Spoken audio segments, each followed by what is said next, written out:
네, 안녕하세요. 제로투턴입니다. 오늘은 용인 특례시 투자 전 꼭 봐야 하는 글 두 번째 탄으로 돌아왔습니다. 2035 용인 도시기본계획을 기본으로 이제 이번에는 일자리랑 주거시설 기반으로 제가 한번 정리를 해봤고요. 저번 시간에 이어서 이어가려고 합니다.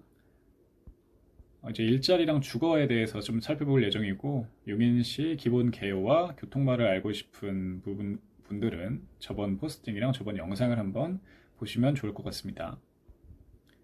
일자리랑 주거 역시 2035 용인 도시기본계획을 살펴보면 도움이 되니까 다시금 한번 살펴보도록 할게요.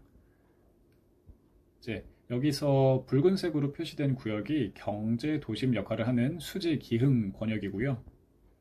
녹색으로 표시된 구역이 행정 도심 역할을 하는 처인 권역입니다.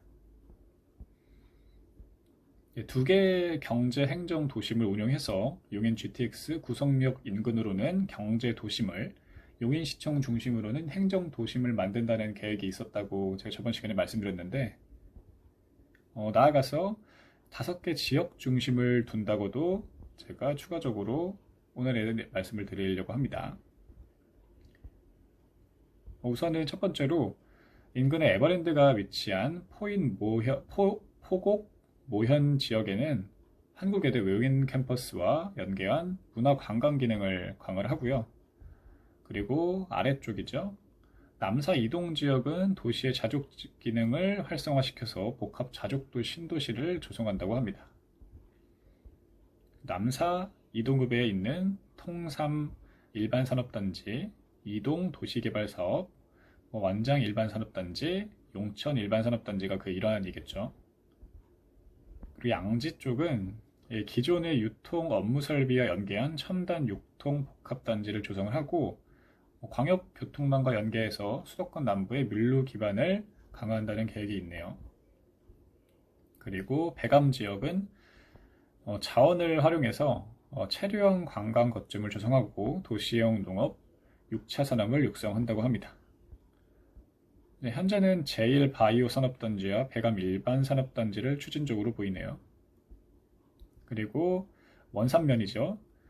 이게 용인에서는 핵심 중 하나라고 보면 될 것 같은데, 이 원산면에는 반도체 클러스터가 조성되어서 또 하나의 중심축을 만들어 가는데요.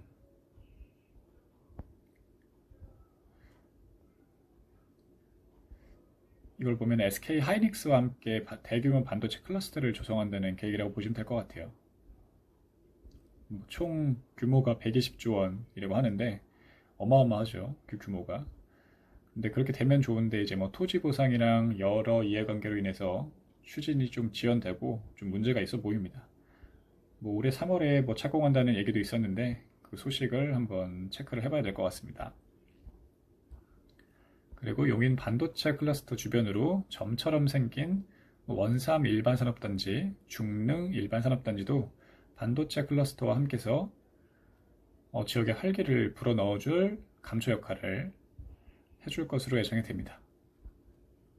이렇게 보니까 좀 더 이해가 쉽죠. 위에 것 좀 살펴보고 오니까 다시 보면은 용인 GTX 그리고 구성역에는 역세권 복합 개발으로 경제 도심이 형성된다는 거고, 용인시청 인근에는 행정 복합타운이 조성되어서 행정 도심이 만들어진다는 것이죠. 그리고 포곡 모현 지역이죠. 그 위쪽이죠, 위쪽. 행정도시 위쪽으로 해서는 문화관광 복합밸리가 만들어진다는 거고요. 그리고 남사 이동 지역은 이제 행정도시 아래쪽이죠. 남사 이동 지역은 자족도시, 복합 자족도시가 만들어진다는 계획이 있고요. 양지는 행정도심 우측에 있죠. 동쪽으로. 이쪽에는 복합 유통단지, 첨단 유통단지가 생긴다는 거고, 그리고 행정도심에서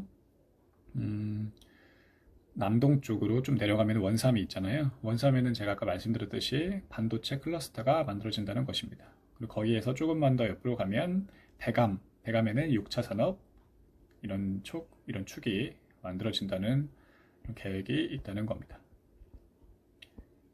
이런 축을 중심으로 보면은 경부 광역축, 신성장축, 동서 중심축 이렇게 이렇게 만들어 간다라는 축을 설정을 해서 용인시에서 개발 계획을 그려놨네요.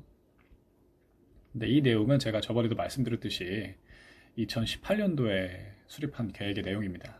일부 변경될 여지도 있고 용인시에서도 2035 용인시 도시기본계획을 변경한다는 입장을 내놓은 상태라서 약간의 변동은 있을 것으로 생각이 됩니다.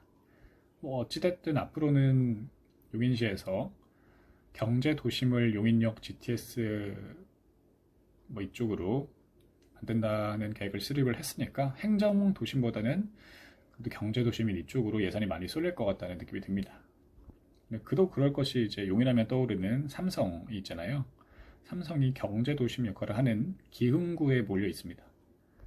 기흥사업장부터 해가지고 나노시티 기흥 캠퍼스, 죄송합니다.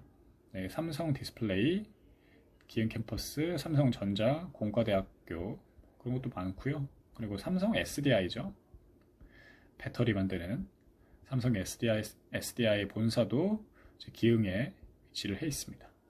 네, 뿐만 아니라 이제 교통, 생활, 첨단산업, 마이스 플랫폼을 총체적으로 조성하는 플랫폼 시티도 용인역 GTX역 그쪽에 개발될 예정인데, 예, 플랫폼 시티라는 게 기흥구 마북동, 보정동, 신갈동, 수지구 상현동, 풍덕천동 일대에 총 82만 평의 교통, 생활, 첨단산업, 마이스 융복합 도시 플랫폼을 조성하는 대규모 프로젝트라고 보시면 돼요.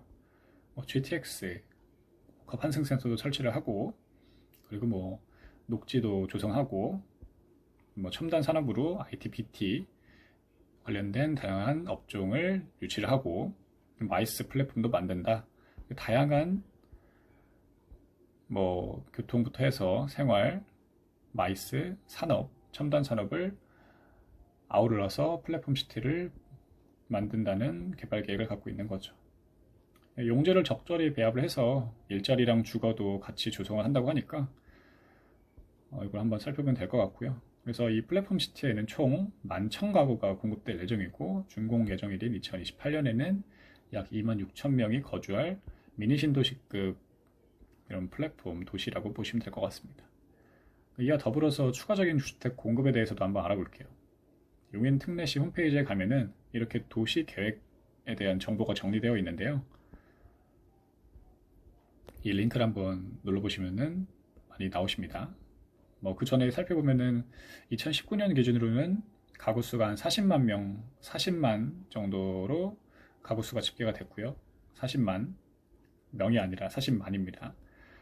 그리고 용인시에 있는 아파트는 2022년 3월 1일 기준으로 한 27만 세대가 있습니다. 근데 처인구에는 한 4만 세대가 있고, 나머지 한 20만, 23만 정도 되죠. 그 정도 되는 게 수지랑 기흥구에 몰려 있는 것을 확인하실 수가 있습니다. 용인시의 정비사업 추진 현황은, 서울시 같은 경우에는 서울시 정비사업 정보 몽땅이라는 사이트가 있는데, 경기도 쪽은 경기도 데이터 드림, 경기 데이터 드림이라는 사이트가 있습니다. 거기서 똑같이 서울시 정보 몽땅이랑 비슷하게 해당 구역을 설정하고 치시면은 이렇게 다양한 정비 사업에 관련된 엑셀 자료를 받으실 수가 있어요. 한번 보시고요. 그리고 뭐 신봉구역 뭐 이런 거 뿐만 아니라 다양한 도시개발 사업이 진행이 되고 있습니다. 용인 이동 도시개발 사업, 역삼 도시개발구역, 신대 도시개발 사업, 뭐 고림 택지지구, 역북 2 도시개발 사업 등등의 개발 사업이 있으니까 용인의 새 아파트를 기다리시는 분들은 확인해 보시면 좋을 것 같아요. 그리고 이제 주거 쪽으로 봤을 때 아파트 가격을 제가 한번 살펴봤는데, 수지구랑 처인구랑 기흥구로 봤었을 때 수지구가 제일 비싸고, 그 다음에 2등이 기흥구, 3등이 처인구였습니다. 네, 이제 가격대를 이제 궁평 84 타입 기준으로 제가 살펴봤는데, 이제 수지구 같은 경우에는 성북역 옆에 있는 롯데캐슬 골드타운이 13억 6천만 원에 거래가 됐고요. 15억이 거의 달랑말랑하네요. 이것도 정도 가격을 형성을 하고 있고, 그리고 기흥구 같은 경우에는 헬스테이트 기흥이 10억 5천만 원, 10억을 넘겼습니다. 기흥역 옆에 있고요. 그리고 마지막으로 처인구 같은 경우는 역북동에 있는 역북지엘 프로지오가 6억 7천만 원 정도의 거래가 된 거를 확인했고요. 그래서 이걸 보면 이게 역북 프루지오가 6.7억이고 수지구에 있었던 성복역 롯데캐슬 같은 경우는 한 13억 정도가 됐었는데 2배 이상이 차이가 나죠. 그래서 처인구랑 수지구의 그런 갭 차이가 굉장히 많이 난다는 것을 다시 한번 확인을 할 수가 있었습니다. 여기까지 해서 오늘 용인시의 일자리와 주거에 대해서도 한번 알아봤고요. 저번 시간에 제가 다뤘던 용인시의 기본적인 개요와 교통망까지 살펴보시면은 용인시를 조금 더 이해를 쉽게 하실 수 있지 않을까 싶습니다. 네, 감사합니다.